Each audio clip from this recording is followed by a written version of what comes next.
யாருக்கு போடுவான்னா இப்போ பகுஜன் சமாஜ் கட்சி ஏற்கனவே சிறிய கட்சியாக இருந்தது, வடமாநில கட்சியோட நிழலாக இருந்தது, அதுவும் இப்போ ரெண்டாக போயிடுச்சு. அப்போ எங்கே போடுவதற்கு வாய்ப்பு என்றால் நாம் தமிழர் கட்சிக்கு. ஏற்கனவே நாம் தமிழர் கட்சிக்கு பட்டியல் இனத்தை சேர்ந்தவர்கள் பறையர்கள் உட்பட இருக்காங்க. பகுஜன் சமாஜ் கட்சி ஏற்கனவே பிளவுபட்டு இருக்கிறது.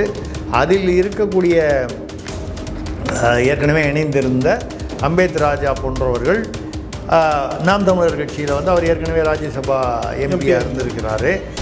அதை போன்ற அரசியலில் அனுபவம் உள்ளவர்கள் நாம் தமிழர் பக்கம் வரும்பொழுது அந்த வாக்கு வங்கி நகர்ந்து நாம் தமிழர் கட்சிக்கு வருது. இதே மாதிரி இன்னும் விசிகாவில் திருமாவளவன் திமுக கூட்டணியில் தொடர்ந்தால் இன்னும் கொஞ்சம் அதிகமாக பறையர்களின வாக்கு, பட்டியல் இனத்தவர்கள் வாக்கு அது நாம் தமிழர் கட்சிக்கு இன்னும் கொஞ்சம் சாதகமாக அமையும். ஏன்னா அது இன்னைக்கு நம்ம அடிமட்டத்தில் பார்க்கும்பொழுது திமுக கூட்டணியை விரும்பாத சிறுத்தைகள் தான் அடிமட்டத்தில் அதிகமாக இருக்கிறார்கள். இதே மாதிரி இன்னும் எத்தனை பேர் தேர்தலுக்கு முன்னால் வருவார்கள். விசிக தலைமை மீது, திருமாவளவன் மீது அதிருப்தி அதிகமாக அது நாம் தமிழர் கட்சிக்கு சாதகமாக அமையலாம். அதற்கு ஒரு உதாரணம் நீங்கள் சொல்கிற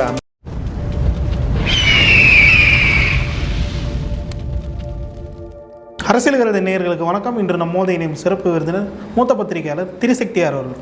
வணக்கம் சார். வணக்கம். சொல்லுங்கள் சரண். சார், பகுஜன் சமாஜ் கட்சியோட முன்னாள் ராஜ்யசபா எம்பி அம்பேத் ராஜன் தற்போது நாம் தமிழர் கட்சியில் விவசாய சின்னத்தில் போட்டி போட போகிறதா ஒரு அறிவிப்பு வெளியாகிருக்கு. பிசிக, திமுக அந்த இரு கட்சிகளுக்கும் அளிக்கக்கூடிய பட்டியல் சமூகம் ஒரு மாற்றத்தை விரும்பி பிஎஸ்பி போன்ற கட்சியில் தேர்ந்தெடுக்கிறாங்க. தற்போது பிஎஸ்பி கட்சி தமிழகத்தில் பெரிய செல்வாக்குடைய நிலைமையில் இப்போ இல்லாத காரணத்தால் அந்த வாக்குகள் அனைத்தும் நாம் தமிழருக்கு வரும். இந்த தேர்தலில் அது மிகப்பெரிய ரோல் ப்ளே பண்ணணும்னு சொல்லப்படுது. இந்த விடயங்கள்லாம் எப்படி சார் பார்க்குறீங்க? அதான் நீங்கள் சொன்னீங்க, அந்த அம்பேத் ராஜ் அவர்கள் போட்டியிடுகிறார்னு. அதாவது நீங்கள் சொல்வது அடிப்படையில் நான் ஏற்றுக்கொள்கிறேன். ஏன்னு கேட்டால் வெளிப்படையாகவே பேசுவேன். இதில் ஒன்றும் தமிழ்நாட்டில் சாதிய அரசியல்ங்கிறது ஒன்றும் ரகசியம் இல்லை. இது மறைத்து பேசுகிறதுனால அதனால் ஒன்றும் பெரிய பயணம் இல்லை. எல்லாருக்கும் தெரிஞ்சதுக்கப்புறம் அதுக்கு பேர் ரகசியமா? நிச்சயமாக இல்லை. எல்லாருக்கும் தெரியும். ரகசியம்னு அப்படி நம்ம நடிக்கிறதுல அர்த்தம் இல்லை. விசிகாவுடைய ஓட்டு என்பது கணிசமாக பறையர்களுடைய ஓட்டு. அப்படி தான் ஆரம்பிச்சது. அதுக்கப்புறம் விசிகாவின் மீது அதிருப்தி உள்ளவர்கள் எங்கேயோ உள்ள உத்தரப்பிரதேசத்தில் இருந்த மாயாவதி கட்சி ஒரு காலத்தில் அவங்க பீக்கில் இருந்தாங்க. ஏதோ ஒரு பீரியட் 90களில் வைங்க. அந்த மாதிரி சமயத்தில் இருந்தபோது தமிழ்நாட்டில் அந்த பகுஜன் சமாஜ் கட்சி உருவாக்கப்பட்டது. பகுஜன் சமாஜ் கட்சி என்பது தமிழ்நாட்டு கட்சியே அல்ல. ஒரிஜினலாக பார்த்தீங்கன்னா இவர் மாயாவதி அவர்கள், கன்ஷிராம் அவர்களை தொடர்ந்து மாயாவதி அவர்கள் உருவாக்கிய கட்சி. இப்போ அதுடைய இதுவாக இங்கே அதே மாதிரி பார்த்திங்கன்னா நிறைய பிரிவுகள் இருக்குது. அந்த பக்கம் பார்த்திங்கன்னா வடநாட்டில் ராம்விலாஸ் பாஸ்வான், இப்போ அவருடைய பையன் சிராக் பாஸ்வான், அப்புறம் அவங்க ராம்விலாஸ் பாஸ்வானோட தம்பி தனியாக பிரிச்சுட்டு போயிட்டார் பாஸ்வானுடைய அந்த கட்சியை. இப்படி அந்த வடநாட்டில் இருந்த தலித் கட்சிகள்னு சொல்லக்கூடியது அதுடைய நிழலாக இங்கே கட்சிகள் வளர்ந்தன. அந்த மாதிரி வரும்போது பகுஜன் சமாஜ் கட்சி தமிழ்நாட்டில் வந்தது. அதில் பல பேர் இருந்தாங்க. இப்போ கூட பார்த்திங்கன்னா ஆம்சாங் அவர்களுடைய மரணத்திற்கு பிறகு அவர் வழக்கறிஞர் ஆனந்தன் அவர் தலைவராக. அதே சமயம் ஆம்சாங் அவர்களுடைய திருமதியார் மனைவி அவங்க பொற்கொடி அவர்கள் தனியாக தமிழ் மாநில பாஜக பகுஜன் சமாஜ் கட்சி. அப்போ என்ன ஆகுதுன்னா, ஏற்கனவே பகுஜன் சமாஜ் கட்சிக்கு இருந்த சிறு வாக்கு வங்கியும் இப்பொழுது சிதறுகிறது. இப்போ ஆம்சாங்குக்காக அப்படின்னு சொல்லி அந்த மாதிரி பகுஜன் சமாஜுக்கு இருந்தவங்க விசிகாவின் மீது அதிருப்தியாக இருந்து அதனால தான் பகுஜன் சமாஜ் கட்சின்னு ஒன்று வந்தது. அதுக்கப்புறம் அது இப்போ ரெண்டானது. அது ஆம்சாங் அவர்களோட மரணத்துக்கு பிறகு. அப்போது இந்த அதிருப்தியாளர்கள் இப்போ மேலும் விசிகாவில் அதிருப்தியாளர்கள் எழுவதற்கு வாய்ப்பு இருக்கிறது. ஏன்னா ஒரு நாளைக்கு திமுகவுடன் கொள்கை கூட்டணின்னு சொல்கிறாரு, ஒரு நாளைக்கு வந்து வேறு மாதிரி எங்கேயோ பேசிக்கிட்டு இருக்காருன்றது உங்களுக்கு எனக்கு தெரிகிற மாதிரி அங்கே இருக்கிற தொண்டர்களுக்கும் மற்றவர்களுக்கும் வந்து ஏதோ ஒரு வகையில் தெரியத்தான் தெரியும். நிச்சயமா அவனும் வந்து நம்மளை மாதிரி எல்லா யூடியூப்பும் பார்க்குறான், நம்மளோட அதிகமாக பார்த்துக்கிட்டு இருப்பான். அவங்க தலைவர் என்ன பேசுகிறாருங்கிறத தொடர்ந்து கண்காணித்து கொண்டிருப்பார்கள், கவனித்து கொண்டிருப்பார்கள். அப்படி தொடர்ந்து கவனித்து கொண்டு வரும் பொழுது ஏன்னா அவர் இன்றைக்கி ஒன்று பேசுகிறார், நாளைக்கு ஒன்று பேசுகிறாருமா. இப்போ நானே சில விடுதலை சிறுத்தை தோழர்கள் வந்து நமக்கு எல்லா கட்சியும் நமக்கு வந்து நம்ம வந்து எந்த கட்சியும் சாராதவர் என்ற முறையில் நம்ம எல்லா கட்சியிலையும் நண்பர்கள் இருக்கிறார்கள். அதே மாதிரி நம்மளை பிடிக்காதவனும் எல்லா கட்சியிலையும் இருப்பான், அது வேறு விஷயம். உண்மையை பேசுனா என்றைக்குமே கசப்பாக தான் இருக்கும். தித்திக்கிறதுக்கு பேர் வந்து மருந்தாக இருக்க முடியாது, மருந்து தித்திப்பாக இருக்காது. நீங்கள் வேம்பு வந்து என்றைக்கு கசப்பாக தான் இருக்கும், உடலுக்கு நல்லது, ஆனால் கசப்பாக தான் இருக்கும். அந்த மாதிரி நம்ம வந்து அந்த மாதிரி விசிக சிறுத்தை தோழர்களுடன் பேசும்பொழுது அவர்களுடைய எதிர்பார்ப்பு வந்து திமுக கூட்டணியில் தொடரக்கூடாது என்பது. நான் வந்து அடித்தள மக்களில் உள்ள சிறுத்தைகளை சொல்கிறேன், தொண்டர்களை சொல்கிறேன், புரியுது. அவங்க வந்து நம்ம வந்து திமுக கூட்டணி இதற்கு மேலே வந்து ஒரு மரியாதை இல்லை, நமக்கு உரிய அங்கீகாரம் இல்லை, அதிகாரத்தில் பங்கு என்பது இன்னும் ரொம்ப அதாவது தாண்டி இருக்குது, தேர்தலுக்கு பிறகு வரக்கூடியது. இப்பொழுதே கூட நமக்கு உண்டான அந்த உரிய அங்கீகாரம் இல்லை. அதோடைய விளைவு தானே அது. வந்து திருமாவளவனுடைய மனசாட்சியை அதையே அந்த தொண்டர்கள் நினைப்பதை பிரதிபலிப்பதாக தானே உங்களுக்கு வந்து அவர் வந்து சிதம்பரத்தில் வந்து உங்களுடன் ஸ்டாலின் நிகழ்ச்சியில் வந்து முதல்வருக்கு எதிரில் அதே மேடையில் வந்து திமுக கூட்டணியின் வாக்கு வங்கியில் வந்து 25% வந்து விசிகாவுடையது அப்படின்னு சொல்லிவிட்டு அப்புறம் வெளியே வேறு பேசும்போது 25 இடங்களாவது குறைந்தபட்சம் வேணும். இப்போ இருக்கிறது வந்து 6, அவர் குறைந்தபட்சம் 25ன்னா ஒரு 20ன்னா ஒரு கல் ஏற்றுக்கொள்ளலாம், முன்னைய புண்ணியம். இல்லை 8, 9 தான் அப்படின்னு சொன்னால் வெளியேற வேண்டிய ஒரு அழுத்தம் அவருக்கு அந்த மனநிலை இருக்கிறதோ இல்லையோ, தொண்டர்கள் வந்து அந்த மாதிரி நிலைமையில் வந்து அழுத்தம் கொடுக்கக்கூடிய நிலை. அங்கே தான் நம்ம ஏற்கனவே பேசியிருக்கோம். அடுத்த நிலை தளபதிகள் பூரா வந்து திமுகவில் அட்டாச் ஆகியிருக்காங்க. அவங்க வந்து வெளியில் வந்து அந்த பக்கம் முன்பக்கம் பானை சின்னமும் முதுகு பக்கம் வந்து உதயசூரியனும் வரைந்து கொண்டவர்கள். நான் உங்களுக்கு என்ன சொல்கிறேன்னு புரியும், அவருடைய தளபதிகள். அப்படி இருக்கும் பொழுது ஆனால் தொண்டர்கள் வந்து அவர்கள் என்ன நினைக்கிறாங்க, சிறுத்தைகளுக்கு உரிய அங்கீகாரம் கிடைக்க வேண்டும், நிச்சயமா நியாயமான அங்கீகாரம் கிடைக்க வேண்டும். திமுகவில் அது கிடைக்கவில்லை என்றால் நாமே அங்கே இருக்கணும், வெளியேறணும்னு நினைக்கிறான். ஒரு கட்டத்தில் வந்து விசிக தலைவர் வந்து திருமாவளவன் வந்து அதை வந்து தட்ட முடியாமல் அவர் வெளியில் போகிறாரா இல்லையா அப்படிங்கிற முடிவை அவர் தான் எடுக்கணும். அவருக்கும் வந்து பல குழப்பங்கள் இருக்கலாம். சரி, ஒரு கால் அவர் திமுக கூட்டணியில் தொடருவதாக முடிவு எடுக்கிறார். ஏதோ ஒரு காரணம், அந்த காரணத்துக்கு வந்து நீங்கள் வந்து அது வந்து சீட்டா நோட்டா இல்லை வந்து வேறு எந்த விஷயம் அப்படிலாம் பார்க்குறத விட ஏதோ ஒரு காரணத்துக்காக, அரசியல் காரணத்துக்காகனே வச்சுங்களேன், வேறு கூட்டணி சரியாக வராது, அந்த பக்கம் பாஜக இருக்குது சரியாக வராது, விஜயோட பேசணும், அவங்க வந்து தேர்தல் செலவுக்கு பணம் கொடுக்க மாட்டாங்க, யதார்த்தமாக பேசுவோம். அப்படி வரும்பொழுது பரவாயில்ல, அட்லீஸ்ட் ஒரு 20-25 இல்லைனா கூட 10ங்கிறது ஒரு 12 சீட்டு கொடுத்தா நம்ம வாங்கிப்போம் அப்படின்னு ஒரு முடிவுக்கு வரலாம். வரமாட்டார்கள்னு சொல். அப்படி வரும்பொழுது அதிருப்தியாகும் அந்த விசிக தொண்டர்கள் மற்றும் வாக்காளர்கள். ஏன்னா தொண்டர்கள் வாக்காளர்கள் கொஞ்சம் வித்தியாசம் இருக்குது. விசிகாவுக்கு வாக்களிக்கணும்னு நினைக்கிற எல்லாருமே தொண்டர்களாக இருக்க மாட்டான், ஆனால் தொண்டர்கள் எல்லாருமே வாக்காளராக இருப்பாங்க. இது இயல்பான ஒரு விஷயம். அப்போ அந்த வாக்காளர்கள் இல்லை கொஞ்சம் தொண்டர்கள் வெளியே போகலாம், இல்லை வெளியே வேறு இடத்துக்கு இன்னொரு பக்கம் வாக்களிக்கலாம்.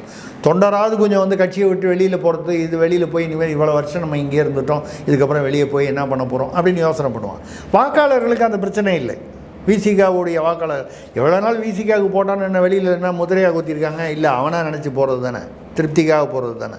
அப்போ இன்னொரு இடத்துக்கு போடலாம்னா யாருக்கு போடுவான்னா, இப்போ பகுஜன் சமாஜ் கட்சி ஏற்கனவே சிறிய கட்சியாக இருந்தது, வடமாநில கட்சியோட நிழலாக இருந்தது, அதுவும் இப்போ 2ஆக போயிடுச்சு. அப்போ எங்கே போடுவதற்கு வாய்ப்பு என்றால் நாம் தமிழர் கட்சிக்கு ஏற்கனவே வந்து நாம் தமிழர் கட்சிக்கு பட்டியலினத்தை சேர்ந்தவர்கள் பறையர்கள் உட்பட இருக்காங்க. விசிகாவை விட அதிகமாக இருக்காங்களா கம்மியாக இருக்காங்களா அது வந்து நம்ம எண்ணிக்கை வந்து நீங்கள் ஓட்டு தான் எண்ண முடியுமே தவிர சாதி வாரியாக ஓட்டை எண்ண முடியாது. ஒரு ஓட்டு போட்டவன் என்ன சாதின்னு அதில் என்ன முத்திரகுத்தியாக வந்து ஓட்டு போடுறாங்க இல்லை, அது நிற்கிற ஆளை பொறுத்து இருக்குது. அந்த தொகுதியில் இத்தனை வாக்குகள் வந்து இருக்கிறது இந்த தொகுதியில் அப்படின்னா அதில் வச்சு ஓரளவுக்கு ஒரு உத்தேசமாக கணிக்க முடியும். அந்த வகையில் இப்போ வந்து அது பகுஜன் சமாஜ் கட்சி வந்து ஏற்கனவே பிளவுபட்டு இருக்கிறது. அதில் இருக்கக்கூடிய ஏற்கனவே இணைந்திருந்த அம்பேத் ராஜா போன்றவர்கள் நாம் தமிழர் கட்சியில் வந்து அவர் ஏற்கனவே ராஜ்யசபா எம்பியாக இருந்திருக்கிறாரு. அதை போன்ற அரசியலில் அனுபவம் உள்ளவர்கள் நாம் தமிழர் பக்கம் வரும்பொழுது இப்போ அம்பேத் ராஜான்னு பார்த்தீங்கன்னா அவருக்கு பின்னால் பெரிய வாக்கு வங்கின்னு இல்லைனா கூட ஏதோ ஒரு குறிப்பிட்ட வாக்கு வங்கி இருக்குது. அந்த வாக்கு வங்கி நகர்ந்து நாம் தமிழர் கட்சிக்கு வருது. இதே மாதிரி இன்னும் எத்தனை பேர் தேர்தலுக்கு முன்னால் வருவார்கள். விசிக தலைமை மீது திருமாவளவன் மீது அதிருப்தி அதிகமாக அது வந்து நாம் தமிழர் கட்சிக்கு சாதகமாக அமையலாம். ஏன்னு கேட்டால் ஒரு காலத்தில் அது பகுஜன் சமாஜ் கட்சிக்கு போச்சு. இப்போ பகுஜன் சமாஜ் கட்சி ஆம்ஸ்ட்ராங் இல்லாமல் பலவீனப்பட்டு இருக்கிறது. அதில் இல்லாமல் அது இன்னும் பிளவுபட்டு இருக்கிறது. தலைமை இல்லாமல் தவிக்கிறது. இருக்கிற அந்த வாக்கு வங்கியுமே இப்போ போட்டு தான் என்ன பண்ணுறது. அண்ணன் ஆம்ஸ்ட்ராங் இருந்தால் கூட பரவாயில்ல, இப்போ அது இல்லை. அண்ணி இருக்காங்க, அண்ணி பேருக்கு நடத்துகிறாங்க. இப்போது விஜயகாந்த் இருக்கும்பொழுது ஒரு உதாரணமாக தான் சொல்கிறோம்.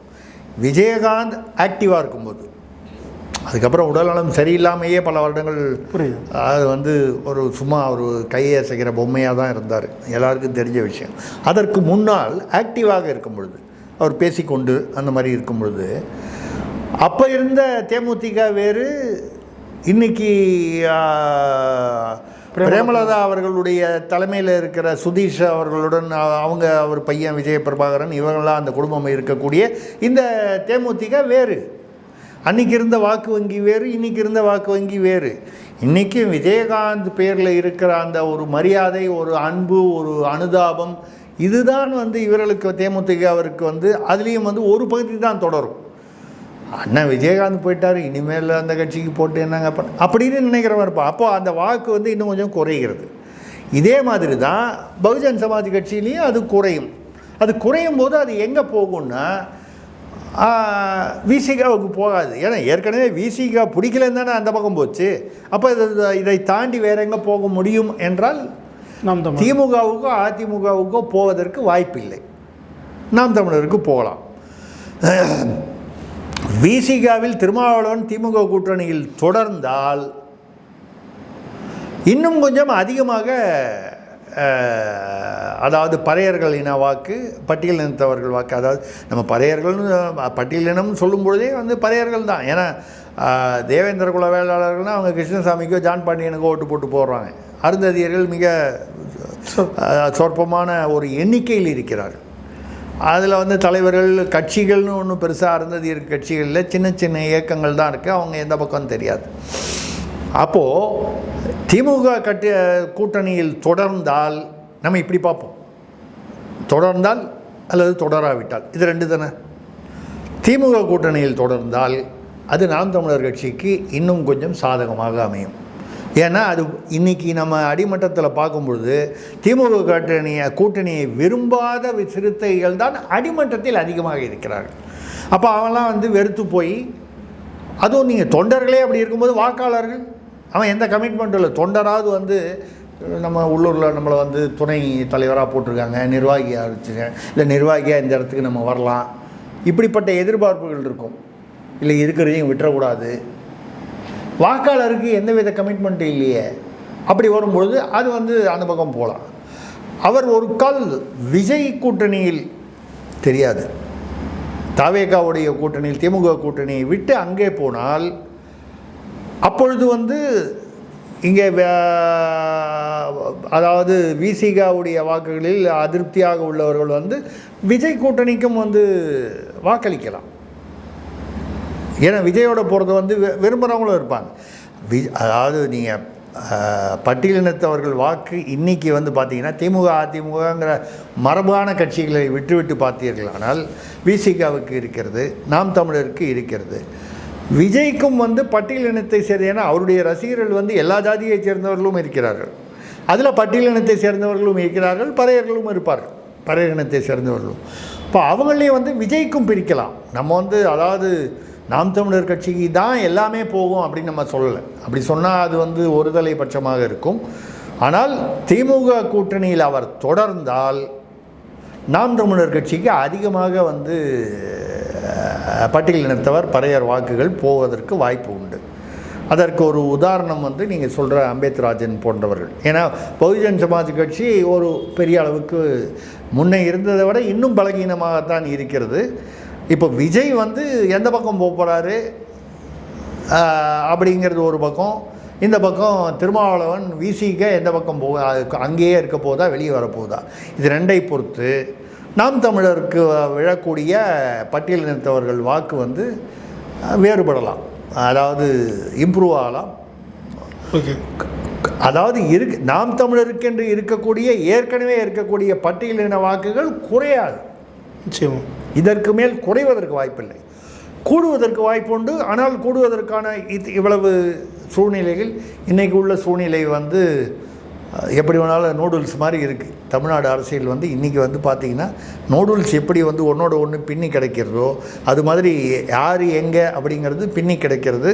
இதை தாண்டி ஒரு தெளிவு கிடைக்கும் பொழுது மேலும் வந்து கணிப்புகள் இன்னும் கொஞ்சம் துல்லியமாக இருக்கக்கூடிய வாய்ப்புகள் கிடைக்கும்.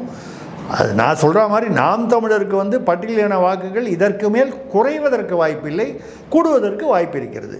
எவ்வளவு கூடும் பல காரணிகளை பொறுத்திருக்கிறது. நாம் தமிழர் கட்சி வந்து அதாவது யாருடனும் கூட்டணி இல்லை, 2026 சட்டமன்ற தேர்தலில் தனியாகத்தான் இருக்கணுங்கிறத அவர் ஏற்கனவே அறிவிச்சிட்டார் சீமான் அவர்கள். ஸோ இப்போ வந்து இன்னும் சஸ்பென்ஸில் இருக்கிறது வந்து விஜய் என்ன பண்ண போகிறாரு, விஜய் கூட யார் போய் சேர போகிறாங்க, விசிகாவும் காங்கிரஸும் வந்து அங்கே போய் டெல்லியில் போய் ரகசியமாக பேசி கொண்டிருக்கிறார்கள் என்று எல்லா இதிலேயும் ஊடகங்களில் எல்லா விதத்திலையும் தகவல்கள் வந்து கொண்டிருக்கின்றன. இவர்கள் வந்து அப்படி பிரிஞ்சு போனால் அப்பொழுது திமுக மிகவும் பலவீனமாக, அதனால தான் அவங்களும் வந்து என்ன பண்ணுறாங்க, இந்த அரசியல் உதார், இவங்க ஒரு பக்கம் உதார் வந்து நாங்கள் வந்து போயிடுவோம் அப்படிங்கிற மாதிரி ஒரு உதார் விடுறாங்க, அங்கே போய் பேசுகிறாங்கன்னு தெரிஞ்சதுன்னா நாங்கள் தனியாக நிற்பதற்கு வந்து தயங்க மாட்டோங்கிற மாதிரி இவங்க ஒரு மெசேஜை லீக் பண்ணுறதெல்லாம் வந்து இதெல்லாம் வந்து இந்த அரசியல் உதார்கள். அதாவது அவங்க வந்து எனக்கு வந்து நீ இது கொடுக்கலன்னா நான் போயிடுவேன் அப்படின்னு அவங்க சொல்கிறதும், நான் கொடுக்குறத நீ வாங்கிட்டு இருந்தா இரு இல்லைன்னா போ அப்படின்னு சொல்கிறது எல்லாமே வந்து ஒரு நாடக அரசியல் தான். நான் சொல்கிறது விசிகா காங்கிரஸாக இருந்தாலும் சரி, திமுகவாக இருந்தாலும் சரி, இது ஒரு நாடக அரசியல். பாமக என்ன செய்ய போகிறது, இந்த பாமகவில் பார்த்தீங்கன்னா வித்தியாசமாக என்ன நடக்குதுன்னா, நீங்கள் பேசுகிற சப்ஜெக்ட்டுக்கு நான் வர்றேன், அதை சுற்றி உள்ள அந்த சூழ்நிலையை சொல்லிவிட்டு அந்த நீங்கள் சொல்கிற பாயிண்ட்டுக்கு வர்றேன். பாமகவில் பார்த்தீங்கன்னா பாமக வந்து ஒரு மாநாடு நடத்துகிறார் அன்புமணி ராமதாஸ். அவர் வந்து 18% இடஒதுக்கீடு கேட்குறாரு. 10.5 இன்னும் அவர் எடப்பாடி கடைசி நிமிஷத்தில் வந்து அறிவித்தார். கடைசியில் அது கூட அவரை காப்பாற்றாமல் போயிடுச்சு அந்த சட்டமன்ற தேர்தலில். நிச்சயமாக அறிவித்தது வந்து வன்னியர்கள் ஓட்டு அப்படியே அவருக்கு வந்து வந்துடும் நினச்சி போட்டார். ஆனால் என்னை பொறுத்த வரைக்கும் அதை கொஞ்சம் இன்னும் ஒரு 6 மாதத்துக்கு முன்னால் பண்ணியிருந்தாருன்னா அது கொஞ்சம் அதுக்கு கணிசமான ஒரு ஃபீல்டில் வந்து அதுக்கு ஒரு இம்பேக்ட் இருந்திருக்கும். அது அவர் எதனாலேயோ அவர் கொஞ்சம் லேட் பண்ணிட்டார். யாரோ சொல்லியிருப்பாங்க லேட்டாக வந்தாலும் நீங்கள் லேட்டஸ்ட்டாக வருவீங்கன்னு யாரோ ஏற்றி விட்ருப்பாங்க. அரசியல் அப்படி தானே, பக்கத்தில் இருந்து ஏற்றி விட்றோம். ஏன்னா எல்லா தலைவர்களும் வந்து கலா நிலவரம் வந்து நடுவில் உள்ளவங்க சொல்கிறது தான். இந்த நடுவில் உள்ளவங்க வந்து நான் எல்லா கட்சியிலையும் பொதுவாக சொல்கிறேன், நடுவில் உள்ளவங்க நினச்சான்னா அப்படி பிரட்டி விட்ருவாங்க. நிச்சயமாக இது எல்லா கட்சிகளையும் நடக்கக்கூடிய விஷயம். நீங்கள் தேசிய கட்சிகளாக இருந்தாலும் சரி, மாநில கட்சிகளாக இருந்தாலும். அந்த வகையில் நீங்கள் பாமகவில் வந்து பார்த்தீங்கன்னா மாநாடு நடத்துகிறாரு, போராட்டம்னு சொல்கிறாரு. இவர் வந்து ஐயா ராமதாஸ் அவர்கள் பெரியவர் வந்து என்ன சொல்கிறாரு, இந்த மாநாட்டில் கலந்துக்கிட்ட 3 எம்எல்ஏ, அப்புறம் கே பாலு வழக்கறிஞர், இவங்கெல்லாம் வந்து கட்சியிலேருந்து இடைநீக்கம்ங்கிறாரு. ஆனால் சரி அப்படின்னா வந்து இவருக்கு இதில் இஷ்டம் இல்லைன்னா வன்னியர்களுக்கான இந்த போராட்டத்தை எடுத்து நடத்தும் அந்த மாநாட்டிற்கும் போராட்டத்திற்கும் என்னுடைய வாழ்த்துக்கள்ங்கிறார். புரியலையே. மண்டை குழம்புதா? குழம்பு தரும் மண்டைக்காயுதா? நீங்கள் தான் வாழ்த்துக்கள் சொல்லிட்டீங்களே, நீங்களே இப்போ வந்து வாழ்த்துக்கள் இந்த எந்த வாயால் வாழ்த்துக்கள் சொல்கிறீங்களோ அதே வாய் அதே கை தான், வாழ்த்துக்கள்னு எழுதுகிற அதே கை தான் அந்த 3 எம்எல்ஏவை சஸ்பெண்ட் பண்ணி இருக்கிறதே 5 எம்எல்ஏ தான்.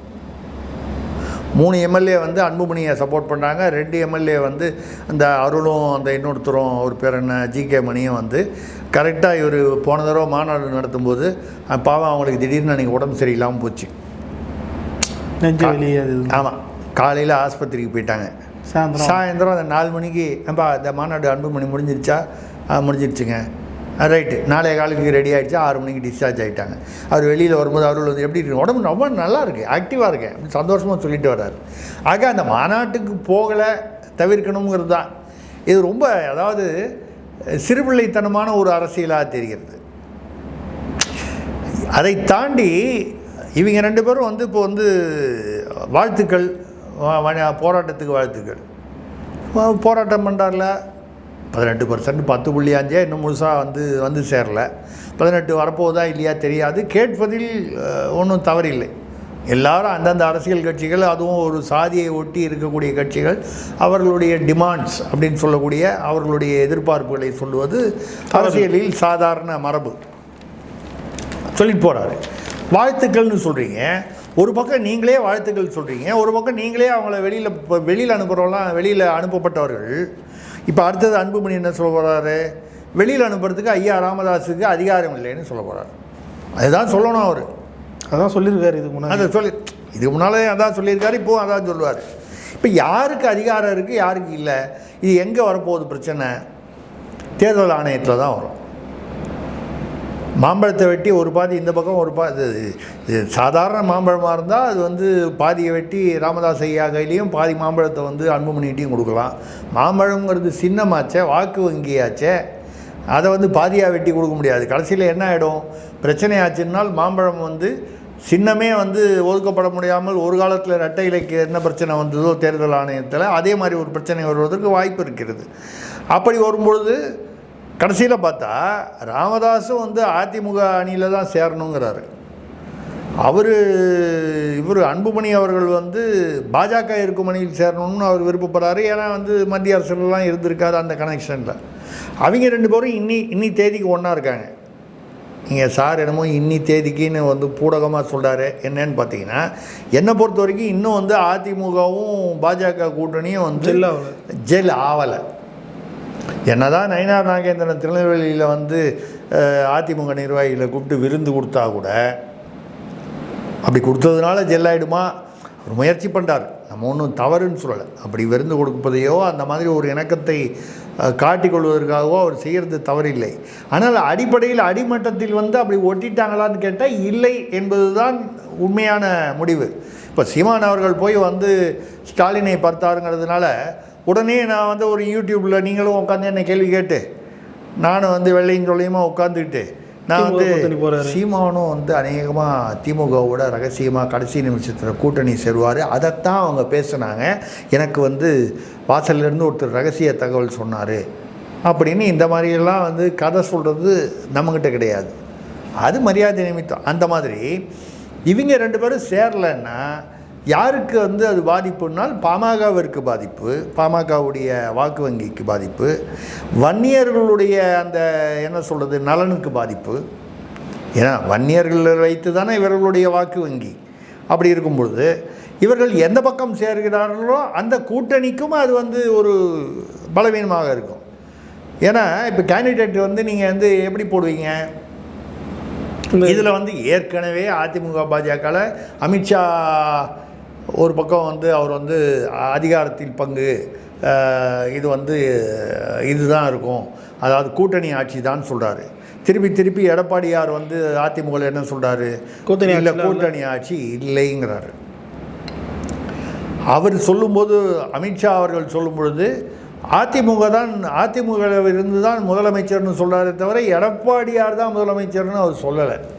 அமித்ஷா மாதிரி ஒரு பெரிய மூத்த அரசியல்வாதி 30 சொச்ச மாநிலங்கள் அரசியலை வந்து ஒரு கையாளக்கூடியவர், மத்திய அரசு தேர்தல் தலைமை பாஜகவில் உட்கார்ந்து அப்படி செய்யக்கூடியவர் வந்து எடப்பாடியார் என்று சொல்லாமல் ஏதோ எதேச்சையாக விட்டு போய்விட்டது அப்படின்னு இருக்கலாம். ஆனால் வேண்டுமென்றே கூட தவிர்த்து இருக்கலாம். கொஞ்சம் எடப்பாடிக்கு ராத்திரி டென்ஷனாக இருக்கட்டுமே. ஒரு கால் வேலுமணி வந்து இதில் வேறு ஜக்கி வாசுதேவ் அவர்களுடைய இடத்துல போய் வேலுமணி 2-3 தடவை பார்த்துட்டார், நட்டாவை பார்த்துட்டாரு, அமித்ஷாவை பார்த்துட்டாரு. அப்படின்னா வந்து டென்ஷன் வந்து வரட்டுமே, எடப்பாடிக்கு கொஞ்சம் டென்ஷன் வந்தால் தான் கொஞ்சம் கண்ட்ரோல் பண்ண முடியும்னு பாஜக நினைக்கலாம். அரசியலில் இதெல்லாம் சகஜம். இப்போது இதில் வந்து நயினார் நாகேந்திரன் ஒரு பக்கம் பேசிகிட்டு இருக்காரு. அண்ணாமலை திடீர்னு வந்து அண்ணாமலை இப்பொழுது தமிழ்நாட்டு பாஜக அரசியல் அதாவது கட்சியில் வந்து எந்த பொறுப்பிலும் இல்லை. நாளைக்கு என்ன பொறுப்பு கொடுக்க போகிறாங்களா, எப்படி நடக்க போகுது தெரியாது. இப்போ இருக்கிற நிலைமையை வந்து அவர் ஒரு பாஜகவில் இருக்கிறார் என்பது தான் இப்பொழுது நிலைமை. அடிக்கடி அறிவிப்புகள்லாம் சொல்கிறாரு. அமித்ஷா அவர்கள் வந்து என்னுடைய உள்துறை மந்திரி ஹோம் மினிஸ்டர் அமித்ஷாஜி வந்து சொல்லுவதை வந்து எனக்கு பிடிக்கிறதோ பிடிக்கலையோ அதை ஏற்றுக்கொள்வது வந்து அப்படி இருந்தால் தான் நான் பாஜகவில் இருக்க முடியும்னு அண்ணாமலை சொல்கிறார். அதுக்கு வந்து பல அர்த்தங்கள் இருக்குது. எனக்கு பிடிக்கல, ஆனால் தலைமை சொல்வதை நான் ஏற்றுக்கொள்கிறேன் அப்படின்னு ஒரு அர்த்தம் எடுத்துக்கலாம். ரெண்டாவது, இன்றைக்கு அவர் மாநில தலைவராக இல்லை அப்படின்னு சொல்லும்போது அண்ணாமலை சொல்வது வந்து எந்த வகையில் பாஜகவை வந்து பாதிக்கும்னோ இல்லை பாஜகவுக்கு அதனால் வந்து என்ன பயன் அப்படின்னு சொன்னால் ஒன்றும் இல்லை. அண்ணாமலை ஒரு தனி மனிதராக சொல்கிறார், பாஜகவை சேர்ந்த ஒரு தனி மனிதராக சொல்கிறார். இல்லை வந்து நான் பாஜகவில் இருக்கும் வரை நான் அதை கேட்டு தான் ஆக வேண்டும்னா ஒரு கால் வருதா தாயினா நடுவில் வந்து இவர் தனி இயக்கம் ஆரம்பிக்கிறாரு, கட்சி ஆரம்பிக்கிறாரு. ஆகஸ்ட் முதல் வாரத்தில் நான் வந்து உங்களை வந்து சந்திக்கிறேன் நடுவில் சொன்னார். ஆனால் அதுக்கு நடுவில் நிறைய பேசியிருக்காரு. திமுகவுக்கு எதிராக பேசியிருக்காரு. பொதுவான அரசியலாக பேசி கொண்டிருக்கிறார். இந்த ஆரப்பாக்கத்தில் நடந்த அந்த சிறுமி கடத்தல், அஜித்குமார் விவகாரம், இந்த மாதிரி விவகாரங்களை எடுத்து பேசியிருக்கிறார். கட்சி ரீதியாக எதுவும் பெருசாக கட்சி ரீதியாக பேசலை. இப்போ அதான் காவல்துறையில் வந்து சரியாக செயல்படலை, அந்த மாதிரி ஒரு என்ன சொல்கிறது கொள்கை விமர்சனங்களை வைத்திருக்கிறார், இல்லைன்னு சொல்லலை. ஆனால் வந்து அங்கே என்னன்னால் இப்போது கூட இன்றைக்கி கூட ஒரு செய்தி வருது. இது வந்து ஊடகங்களில் சமயங்களில் வந்து அப்படி கொஞ்சம் இப்படி பின்ன வரும். அந்த மாதிரி வரும்பொழுது எது வந்து உண்மைங்கிறது கடைசியில் நடந்ததுக்கப்புறம் தான் தெரியும். சொல்வதெல்லாம் உண்மைன்னு சொன்னால் கூட எது அதை சொன்னதெல்லாம் உண்மையாக இல்லையா? இப்போ திமுகவில் கூட சொன்னதை செய்வோம் செய்வதை சொல்லுவோம்னு அடிக்கடி சொல்லுவாங்க. கருணாநிதி காலத்திலேருந்து இப்போ வரைக்கும் அதான் சொல்லிட்டு இருக்காங்க, சொன்னதை செய்வோம் செய்வதை சொல்லுவோம்னு. சொன்னதையும் செய்யலை, செய்கிறத சொன்னாலும் பிடிச்சி உள்ளே வச்சுருக்கீங்க. நீங்கள் செஞ்சதெல்லாம் சொன்னால் கேவலமாக தானே இருக்குது, அதனால் உள்ளே வச்சுருங்க. ஏவன் சொல்கிறானோ ஆக மொத்தம் எதுவுமே அதாவது உதடு ஒன்று பேசுகிறது, உள்ளம் ஒன்று செய்கிறது. இது வந்து நடக்குது. இன்னைக்கு கூட ஒரு செய்தி பார்த்தேன். இப்போ தான் பாஜகவுடனோட கூட்டணி ரத்து, அதிமுகவுக்கு விஜயுடன் இணைக்கிறது அதிமுக. இதெல்லாம் வந்து யூகங்கள், அறிவிப்புகள் வராமல். ஆனால் அதற்கு பின்னால் இருக்கக்கூடிய கலை யதார்த்தம் என்னன்னு பார்த்தீங்கன்னா, நம்ம சொல்கிற அந்த ஜெல் ஆவலை அப்படின்றது தான். ஜெல் ஆகாமல் நிற்கிது. இப்போ அதுக்கு வந்து அண்ணாமலையோட பேச்சு, நான் வந்து இப்போ அண்ணாமலையோடைய பேச்சே நீங்கள் பாஜக தமிழ்நாட்டு பாஜகவோட பேச்சாக எடுத்துக்க முடியாதே.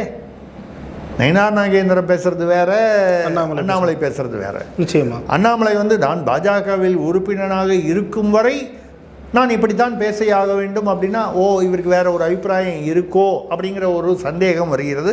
தெரியவில்லை, காலம்தான் பதில் சொல்லும். நம்ம வந்து அண்ணாமலை மனசுக்குள்ளே புந்து நம்ம பார்க்க முடியாது அது. ஆனால் அந்த இணக்கம் இன்னும் சரியாக ஏற்படவில்லை. அப்படிங்கும்போது விஜயுடனும் இப்போ பிரம்மாண்ட கூட்டணி போன தடவை பேசணும், சீமானாக நாம் தமிழர் கட்சியாக கூட இருக்கலாம் எடப்பாடி சொல்வது. இருக்கலாம் தான் சொன்னமே தவிர இருக்குன்னு நம்ம சொல்ல முடியாது, நமக்கு தெரியாது. அதே சமயம் அவர் விஜயை நினச்சி கூட சொல்லியிருக்கலாம், பாஜகவை கழட்டி விட்டுட்டு ஒரு கால் நம்ம வந்து விஜயோடு சேர்ந்து வந்தால் சரியாக இருக்குமான்னு. அது எவ்வளோ தூரம் சாத்தியம் என்பதில் எனக்கு ஐயப்பாடுகள் உள்ளன. ஏன்னு சொன்னால் அவர் வந்து விஜய் வந்து அவருடைய கட்சியில் வந்து முதல்வர் வேட்பாளருங்கிறாங்க அப்படின்னு ஒரு தீர்மானம் போட்டிருக்காங்க. அவங்களே தீர்மானம் போட்டுக்கிட்டாங்க. தேர்தலில் வந்து எல்லாருக்குமே தமிழ்நாட்டில் இருக்கிற எல்லா கட்சிகளுக்கும் நம்ம வந்து பொதுவாக சொல்லக்கூடிய ஒரு அறிவுரை, ஆலோசனை, ஐயா நான் முதல்வர்னு எல்லாரும் பேசிக்கிறீங்க.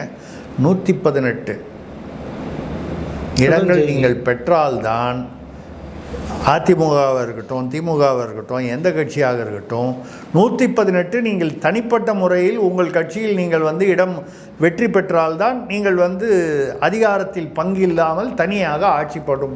அந்த மாதிரி ஒரு சூழ்நிலை வந்துவிட்டது. நீங்கள் 2006 2011 திமுக வந்து 118க்கு பதிலாக 96 இடங்கள் தான் பெற்றன. ஆனால் கலைஞர், ஐயோ சொல்லக்கூடாதுன்னு பார்க்குறேன், திருச்சி வேலுசாமி தான், நான் மந்திரி குமாரி தான் ஞாபகம் வருது. சரி விடுங்க. அவர் முன்னாள் முதல்வர் திரு கருணாநிதி அவர்கள் வந்து 96 வச்சுக்கிட்டு அவர் மைனாரிட்டி அரசு, அவங்க ஜெயலலிதா அம்மையாரோட அடிக்கடி வந்து ஆனாவுனா டெய்லி வந்து மைனாரிட்டி அரசு, திமுக மைனாரிட்டி அரசுன்னு டெய்லி சொல்லுவாங்க. மைனாரிட்டி அரசுன்னு சொன்னாங்க. 96 வச்சுக்கிட்டு அதிகாரத்தில் யாருக்கும் பங்கு கொடுக்காமல், ஆட்சியை எந்தவித சிரமமும் இல்லாமல், ஒரு மற்றவர்கள் பேரம் பேசுவதற்கு இடம் கொடுக்காமல் வந்து அதை நடத்தக்கூடிய அந்த அரசியல் சாதுரியம் கருணாநிதி அவர்களுக்கு இருந்தது. இப்போ நம்ம ஸ்டாலினை வந்து குறை சொல்லலை, ஆனால் நிச்சயமாக கருணாநிதி வேறு, ஸ்டாலின் அவர்கள் வேறு. அவருக்கு இருந்த அரசியல் சாதுரியம் அப்படி பார்க்க போனால் வந்து கருணாநிதியுடைய படிப்பு தகுதி, கல்வி தகுதி, ஸ்டாலினுடைய கல்வி தகுதி. இவர் வந்து ஒரு பிரசிடென்சி காலேஜில் இவர் வந்து பட்டப்படிப்பு படித்தவர். கருணாநிதி பள்ளிக்கூட படிப்போட பாதியில் நிறுத்தினவர் வைங்க. பட்டப்படிப்பு படிக்கலை, கல்லூரிக்கு போகாதவர். ஆனால் அவருக்கு இருந்த சாதுரியம், கல்வி தகுதிக்கும் சாதுரியத்துக்கும் சம்மந்தமே இல்லையே. காமராஜரை படிக்காத மேதைன்னு சொல்கிறோம். அப்போ மேதையாக இருந்தால் வந்து படித்து தான் இருக்கணும்னு அவசியம் இல்லை. ஒரு 10 குவாலிஃபிகேஷன் இருக்கிறவன் வந்து பெருசாக வந்து வராமல் வீணாக போனவன் எவ்வளோ பேர் இருப்பான். படிக்காமல் சாதுரியமாக வந்து திருபாய் அம்பானி வந்து முதலாக வந்து அவர் வந்து சைக்கிளில் பின்னால் வந்து சோப்பு, டிட்டர்ஜென்ட்டுன்னு சொல்லுவாங்க, சவுக்காரம்னு சொல்லுவோமே, அதை வச்சுக்கிட்டு வீடு வீடாக போய் விற்றுட்டு வந்தவர். எப்படிப்பட்ட ஒரு மிகப்பெரிய சாம்ராஜ்யத்தை உருவாக்கினார் அம்பானி. திருபாய் அம்பானி என்ன படித்தார்னு பார்த்தீங்கன்னா ஒன்றும் பெருசாக இல்லை. நான் சொல்கிறது வந்து ஒரு வியாபாரத்திலும் சரி, அரசியலிலும் சரி, சாதுரியம் என்பது வந்து அதற்கும் கல்வி தகுதிக்கும் சம்பந்தம் இல்லைன்னு சொல்கிறதுக்காக.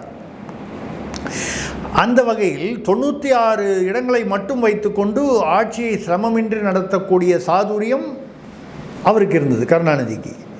இப்போ அதே மாதிரி ஒரு சூழ்நிலை திமுகவுக்கு ஏற்பட்டால், திமுக கூட்டணி ஆட்சியை அமைக்குமானால் எல்லாரும் இன்றைக்கி அதிகாரத்தில் பங்கு கேட்குறாங்க. மார்க்சிஸ்டில் கேட்குறாங்க, இடதுசாரி கேட்குறாங்க, காங்கிரஸில் கேட்குறாங்க, இந்த சைடில் திமுக சைடில் எல்லோரும் கேட்குறாங்க. அங்கே அதிமுகவில் வந்து பாமக அந்த எந்த கூட்டணின்னு இன்னும் முடிவாவில், அன்புமணி அதுக்குள்ளே வந்து அதிகாரத்தில் பங்கு நாங்கள் வந்தாலும் கேட்போங்கிறாரு. காங்கிரஸில் வந்து பார்த்திங்கன்னா இந்த சைடில் திருச்சி வேலுச்சாமி 2 அமைச்சர்கள் காங்கிரஸுக்கு உண்டுங்கிறாரு. செல்வ பெருந்தகை சொல்லலை, திருச்சி வேலுச்சாமி சொல்கிறாரு. இப்படி இந்த ஆட்சி, அதாவது அதிகாரத்தில் பங்கு கொடுக்கவில்லையா இருந்தால் நான் ஏன் உனக்கு ஆதரவு கொடுக்கணும் அப்படிங்கிற ஒரு கலை யதார்த்தம் இன்றைக்கி 2 பக்கங்களிலும் அல்லது எல்லா தரப்புகளிலும் அரசியலில் தமிழ்நாட்டில் வந்துவிட்டது. இப்போ அதிகாரத்தில் பங்குன்னு வந்து பேசாத ஒரே ஆள் சீமான் தான். ஏன்னு கேட்டால் அவர் யாரோட கூட்டணி வைக்கலை. அதனால் வந்து அந்த அந்த அந்த கேள்விக்கு இன்று விடை வந்து அவசியம் இல்லை. கொஸ்டின் டஸ் நாட் அரைஸ் அப்படிங்கிற மாதிரி இருக்குது. அந்த வகையில் நீங்கள் வந்து இன்றைக்கி உள்ள சூழ்நிலையில் வந்து அதிமுக பாஜகவுடன் இணைந்து இருக்குமா? இருக்கலாம், அப்படி தான் சொல்ல முடியும். இல்லை விஜயோட சேருமா? வாய்ப்புகள் குறைவுன்னு நான் ஏன் நினைக்கிறேன்னா, 2 பக்கம் எடப்பாடி வந்து துணை முதல்வராகவே வந்து இப்போ நேற்று கூட ஒரு எங்கேயோ திருநெல்வேலியில் தான் மீட்டிங்கில் வந்து பாஜக மீட்டிங்கு, அதில் வந்து நயினார் நாகேந்திரன் மற்ற தலைவர்கள்லாம் உட்காந்துருக்கு, தமிழ்நாட்டு தலைவர்கள்லாம் உட்காந்துருக்காங்க. யாரோ அந்த உள்ளூர் நிர்வாகிகள் பேசுகிறாங்க, அடுத்த எதிர்கால துணை முதல்வர் நயினார் நாகேந்திரன் அவர்களே, அது யாரோ அந்த அம்மா பேசுகிறாங்க, அந்த உள்ளூர் நிர்வாகி. அவங்க ஏன் பேசுகிறாங்கன்னா, நயினார் நாகேந்திரனுக்கு துணை முதல்வரோடதோ இல்லையோ, ஏதாவது ஒரு சான்ஸ் கிடச்சிதுன்னா முதல்ல பாஜகவில் வந்து லோக்கலில் எம்எல்ஏ சீட்டு கிடைக்கணுங்கிறதுக்காக அவங்க, இது இயல்பான ஒரு சுயநலம் அரசியல்வாதியில். உடனே நயினார் நாகேந்திரன் வந்து அப்படி பேசுகிறத தடுக்கிறார். இது வீடியோலலாம் வந்து டிவி சேனல்லாம் வந்தது. ஏன்னா இப்போ இந்த அதிகாரத்தில் பங்கு என்பது பேச பேச இந்த அதிமுகவுக்கும் பாஜகவுக்கும் உள்ள இடைவெளி விரிசல் வந்து அதிகமாகிறது. இப்போ இணக்கமாக வரணும்னு நயினார் நாகேந்திரனோ மற்றவர்களோ வந்து அதை ஒட்டச் செய்வதற்கான ஏற்பாடுகளில் இருக்கும் பொழுது இது விரிசலை அதிகமாக்குகிறது. என்னை பொறுத்த வரைக்கும் பாஜகவும் சரி, நான் சொல்கிறது அமித்ஷாவிலிருந்து சொல்கிறேன், இல்லை வந்து அதிமுகவும் சரி, இப்போ இதை பற்றி எதுவுமே பேசக்கூடாது. முதல்ல வந்து நீங்கள் கூட்டணி அமைச்சு அதிகபட்ச அதாவது வாக்கு வாங்கி சதவீதத்தை வாங்கி ஆட்சிக்கு வரும் நிலையில் இருக்க வேண்டும். அப்போ வந்து அன்றைக்கி வந்து அதிமுக வந்து 118 சீட்டு வாங்கிச்சு அப்படின்னா அவங்க கூட்டணி சேர்த்துக்க வேண்டிய அவசியமே இல்லை. சந்திரபாபு நாயுடுவும் பவன் கல்யாணும் வந்து கூட்டணியாக நின்னாங்க. சந்திரபாபு நாயுடு அவர்கள் வந்து தனிப்பட்ட முறையிலேயே மெஜாரிட்டி வாங்கிட்டார். ஆனால் ஏற்கனவே வந்து ஒரு ஒரு ஒரு ஒரு புரிதலின்படி பவன் கல்யாணம் வந்து துணை முதல்வராக்கி அவருக்கு இன்னும் 2 அமைச்சர்கள் கொடுத்தாங்க.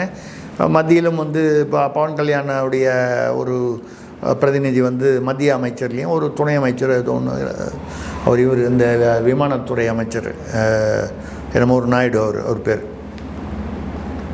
சரிங்களா? அதாவது தெலுங்கு தேசம் சார்பாகவும் மத்திய அரசில் இருக்காங்க. பவன் கல்யாணும் வந்து மத்திய அரசோட இணக்கமாக தான் இருக்கிறார், ஆந்திராவிலும் இருக்கிறார்கள். அதாவது அது வந்து ஜெயித்த பிறகு எதிர்கால அரசியலை வந்து மனதில் வைத்து செய்யும் முடிவு. அதை பெருந்தன்மை நினைக்கலாம், இல்லை வந்து எதிர்காலத்துக்கு வந்து ஒரு இன்சூரன்ஸு, காப்பீடு. பவன் கல்யாணம் வந்து நாளைக்கு வெளியில் விட்டுட்டோம்னா அவர் வந்து தனியாக பெருசாகிட்டாருன்னா கையிலேயே பிடிச்சிட்டு இருந்தா, நீங்கள் யாரையுமே வந்து நமக்கு எதிராக போகாமல் இருக்கணும்னா என்ன செய்யணும்? நம்ம கையிலேயே பிடிச்சிக்கணும், பக்கத்துலேயே பிடிச்சிக்கணும். இல்லைன்னா எதிர்பக்கம் போயிட்டாங்கன்னா அப்படி கூட இருக்கலாம். அரசியலில் எல்லாமே சகஜம், சாதாரணம். அந்த வகையில் என்னை பொறுத்தவரை இன்றைக்கி அதிமுகவோ பாஜகவோ இல்லை எந்த கட்சியுமோ அதிகாரத்தில் பங்கு என்று பேசுவதை விட்டுவிட்டு முதலில் வந்து வாக்குகளை பெறுவதும், அதுக்கப்புறம் நீங்கள் வந்து, ஏன்னா நீங்கள் 118 சீட்டு இப்போ அதிமுக தனியாக ஆட்சி அமைக்கணும்னு வைங்க, குறைந்தபட்சம் ஒரு 160 170 சீட்டு நின்னா தானேங்க ஜெயிக்க முடியும். 120 சீட்டு நின்று 118 ஜெயிச்சிட முடியுமா? முடியாது. அதாவது யதார்த்தத்தில் அது சாத்தியமில்லை. நீங்கள் 150 160 நீங்கள் வாங்கினீங்கன்னா மிச்சம் பாஜக கொடுக்கணும், பாமக கொடுக்கணும், சின்ன சின்ன கட்சி தேமுதிக ஒரு கால் வந்தால் அவர்களுக்கு கொடுக்கணும். இதில் விஜயோட மெகா கூட்டணின்னு வந்ததுன்னா அப்புறம் அதிமுக 117 சீட்டே நிற்க முடியாத ஒரு சூழ்நிலை வரும். அப்புறம் எப்படி நீங்கள் வந்து தனித்து ஆட்சி அமைக்க முடியும்? அதே மாதிரி விஜயுடைய கட்சி, அவர் தான் முதல்வர் வேட்பாளர்னு சொன்னதுக்கப்புறம் நீங்கள் வந்து போய் எடப்பாடி தலைமையிலான அதிமுக, அல்லது அதுக்கு பேர் நீங்கள் வந்து தேசிய ஜனநாயக கூட்டணின்னு வைங்க, அதிமுக தலைமையிலான கூட்டணின்னு வைங்க, அதில் போய் விஜய் சேர்ந்தார்னா விஜயை முதல்வரை வச்சுட்டு எடப்பாடி துணை முதல்வராக இருக்க முடியுமா? சாத்தியப்படுமா? எல்லாமே அரசியல் ஒரு சீனியாரிட்டி. எந்த கட்சியாக இருந்தாலும் விஜயை வந்து முதல்வராக ஏற்றுக்கொள்வது யார்? விஜயுடைய கட்சியை விட பலவீனமாக இருப்பவர்கள் தான் ஏற்றுக்கொள்ள முடியும். இப்போ ஓபிஎஸ் வந்து அங்கே போய் சேருவார், புதுசாக ஒரு கட்சி அமைக்கிறாரு செப்டம்பர் 4ஆம் தேதின்னு சொல்கிறாங்க. அவர் விஜயோட கட்சியில் போய் சேரலாம், கூட்டணி சேருவார்னு சில செய்திகள் சொல்கிறேன். சேரலாம், ஏன்னா இப்போ வந்து அவர் ஒன்றும் மிகவும் பலமான ஒரு நிலைமையில் இல்லை, பலவீனமாக தான் இருக்கார். ஷோர். இப்போ காங்கிரஸும் வந்து விஜயுடன் பேசுகிறதுன்னு சொல்கிறாங்க. இப்போ காங்கிரஸ் தனியாக நின்னா தமிழ்நாட்டில் 118 ஜெயிச்சிருவாங்களா? இல்லை, பலம் வந்து கம்மியாக தான் இருக்காங்க, பலவீனமாக இருக்காங்கன்னு சொல்லலாம். இல்லை பெரிய பலம் ஒன்றும் இல்லைன்னு சொல்லலாம். அப்போ விஜயுடன் சேரும்போது விஜய் முதல்வராக ஏற்றுக்கொள்ளணும்.